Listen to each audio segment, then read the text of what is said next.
Well, you know, today's Friday and I totally did not get to do a video. So I'm asking persons at my office, Miss Adrian, who's an attorney, Miss Bailey, who is a paralegal. You see, there's this young lady around here who is hiding. You're going to be in the video. I'm going to be posting it. Her name is Miss Williams, and yes, she's a paralegal as well.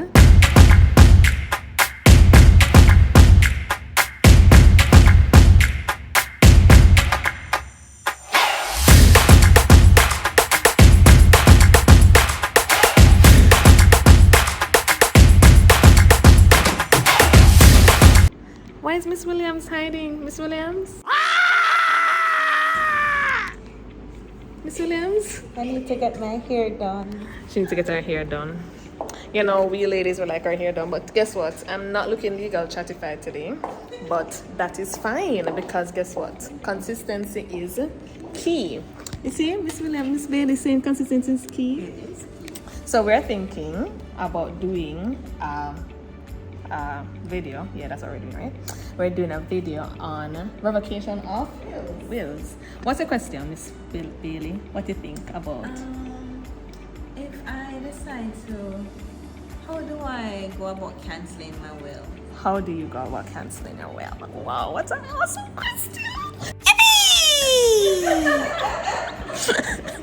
Yeah, so we're making this video happen, guys, because today is Friday, and the video that the video that I did, I don't like it. So you see, when you have supportive persons in your office, so sad that Mr. Graham is not here.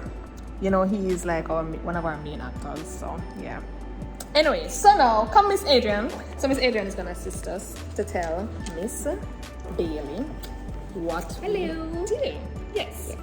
So, Mrs. Bailey, if you want to cancel your will, you can tear it up into fine pieces, you can burn it, or you can go to an attorney and have them change it. Yeah. Yes. So you can actually do over your will because Right. like there's something in the will where we're going to that we draft. We said this will is what, like It's you draft a codicil to say you're changing the previous will. And or you can say just what draft you're over a changing. new will. Yeah, because when you draft over a new will, what the new will say, boy, we know how to do wills, guys. I promise you. That's right. That's right. Well, yeah, basically when you draft over the new will, it basically says that this is my last will and testament. So by doing over this will, it revokes all previous wills that you do. So that's why it's very important that when you're doing a will, right, you if it is that you're doing you have to know exactly what you want to do. If you're doing addition, oh look, Mr. Graham! He's just coming from eating his lunch, but he'll soon be here. Yeah. So you have to know exactly what it is that you want to do. If it is, wow, the video is a little bit jumpy, but if it is that you're adding to the will, you can go to an attorney so that the attorney can draft a codicil to the will. If it is that you want to cancel the will by just redoing a will, it's not adding to it. It is actually revoking all of your previous wills. And the will say that I revoke all other wills, and this is my true last will and testament. Right. So that's how you revoke a will. What other questions do people have in relation to wills? Mr. Graham, let's ask Mr. Graham. Come here, please. Mr. Graham is down here. It's impromptu, but it's going to go on YouTube. Like, do you have any question in relation to wills? Yeah, like, what would you like to know in relation to wills? Well, Mr. Graham and I went to do someone's will yesterday. Yeah. So I was thinking about thing that we could do, like. Yeah. Because a lot of times persons want to do their wills, but they're either bedridden or, you know, they're in the hospital and they want to do their will. So a lot of times they want to, you know, call an attorney or they want to, you know, call somebody to help them with drafting their wills. And you know, guys, a will is something, if it is a simple will, I think this is something that should be taught in schools. because it is something that we all can do, right?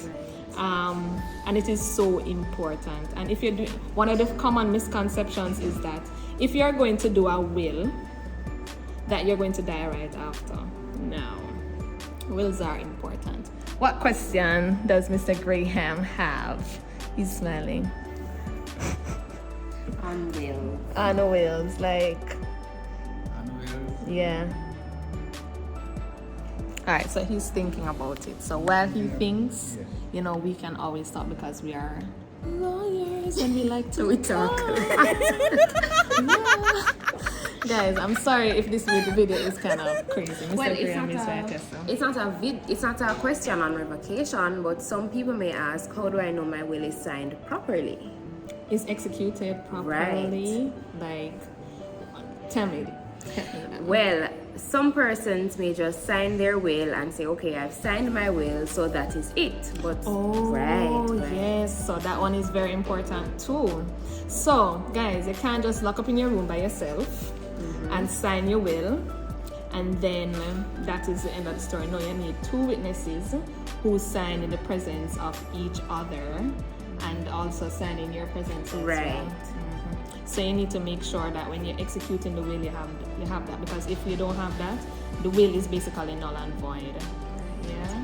Yeah, and you know, for those persons who say that it's, you know, I have given away everything already, I don't need to do a will. I think it's very important, because just the other day we had a case in which the person did a will, the person died, and in order to continue the case, it was easy for us to continue because the person had a will. If the person didn't have the will, then we'd have to have someone appointed by the court and go through draft a lot of legal documents just so that the person's case, the person was a plaintiff, the person could continue. So it's very, very important to have a will, even if you have given away everything, because you don't know what's going to happen after. It can be a case where you've given away everything, but in someone else's will, they have gifted you something that you didn't know about. And if you had a will with a residuary legatee, then you'd be sure who would get that thing. That's a big word, residuary legatee. Residuary. How they used to explain it, the person who gets the what left. So if you have a will and you list out everything that you want to give, the person who we call the residuary legatee will get everything that is not listed in your will. So if you forgot about your nice Rolex watch, or you forgot about your 6-burner stove, then your residuary legatee will get that, whatever is not named out in the will. Right, yeah. Is there anything else we need to say? Oh, someone asked a question on the channel and I didn't get the chance to respond. The question, yes, you see Miss Williams over there? She gone to hide again. She's saying, yes, you have a lot of questions you haven't answered. Yes, I remember one question. I didn't get a chance to answer it, but she's asking whether an executor can also be a witness.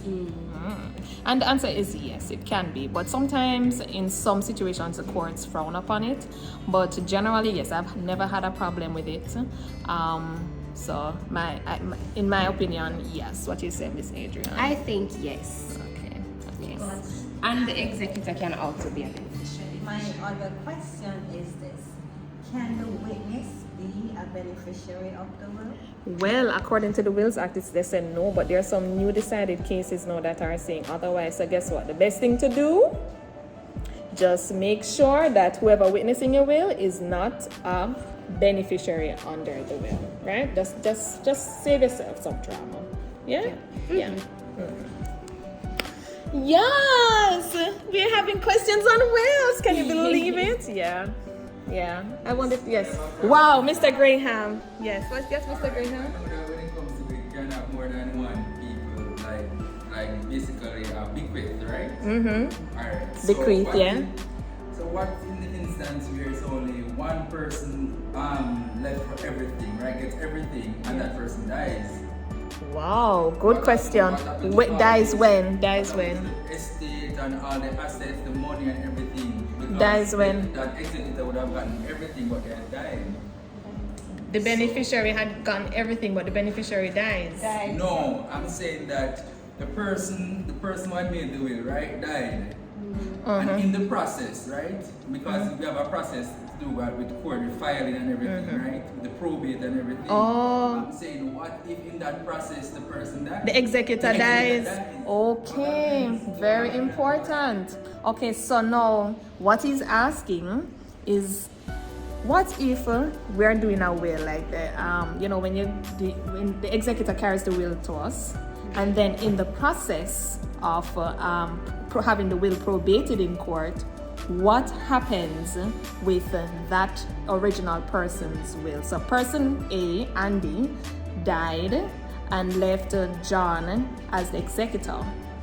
John now dies in the process of getting his becoming an executor. Now, what happens in that case?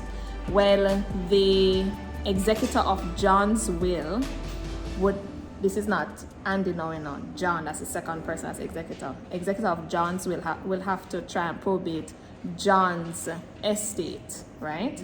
And then then the executor would then have to try and probate Andy's estate. So it's a trickle-down process, So that is what happens, Mr. Graham.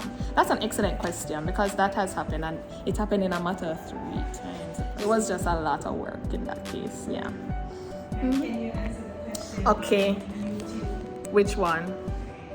So one person asked, how is the time of the day validated for signatures?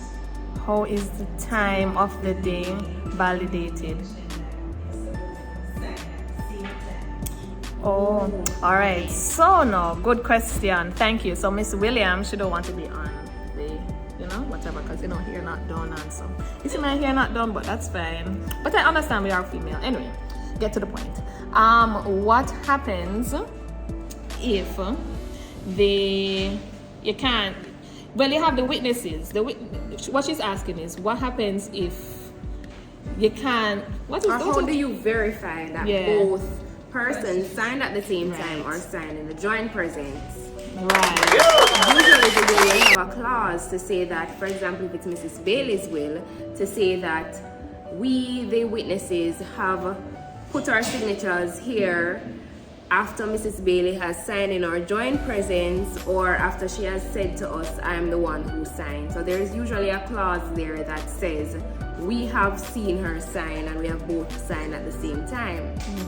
If there is no clause there and someone wants to say, well, the witnesses didn't sign at the same time, what you have to do then is to get something in writing from the witnesses to say, yes, we did sign at the same time. And that should usually do the trick. Right. That's it. Yeah. So guys, one more question from Miss Williams from YouTube, okay? Alright, so one person commented that will forms can be bought at a pharmacy. Yes. So my question is, you purchasing the will form, that means you'll have to sign in the presence of an attorney or Okay. Okay, so the question is, will forms, you can purchase them at the pharmacy. Yeah. So you can have them witnessed by anybody at all, but persons you can trust, persons who that after you die, you know that they're not going to tell a lie and say, well, I never see her sign. Yeah. So I see him sign. So yes, they can be witnessed by anybody. Just make sure you trust your witness.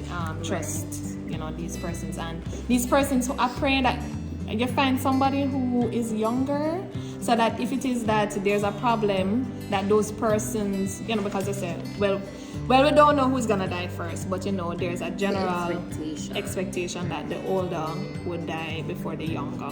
So make sure that person is able to. Why we want them to be younger is that we want them to be able to sign affidavits in the event that the Supreme Court needs to have those documents, need to have any requisition concerning the documents, and they need some information from the witnesses to say that you did sign. Because then you have even people who do wills, you have people who say, no man, my father never do that. My father would never do that. But then you have the witnesses that say, yes, I was there, I saw him, he was in his right mind, all of these different things. You're on the matter of witnesses, right? But As long as they're 18 or over. 40, yes, right, 18 and older, right. So make sure they're 18 and no 17-year-old person. And the person who is witnessing must be of sound mind. Right. And I remember Mrs. Bailey's question about a witness being a beneficiary. So you gifting something to your witness under your will. I think there was an amendment, not a case, an amendment that says the witness can get a gift under the will, but the witness will have to do an affidavit, something in writing that they sign to say, I didn't coerce this person to gift anything to me, and that will be okay. Yeah. So that's it, right? That's it. We can't catch Miss Williams yet, but you know, all's well. So thank you very much, everyone. I hope you enjoyed this video. Yeah, sorry for it being so long, but let me know in the comments, you know, if you have any other questions, and perhaps another time we can answer some questions on another topic. Yes, so you know it is very important to keep legally informed. Right. So let's chat legally. Yeah. So don't forget to like, share, subscribe, and turn on your notification bell. Like, guys, and leave a comment in the comment section. Okay, we hope that we post this video, right? Because we're going to watch it over and just make sure it's everything all right. And I think it's okay. What do you guys think? It's okay. Okay, bye guys.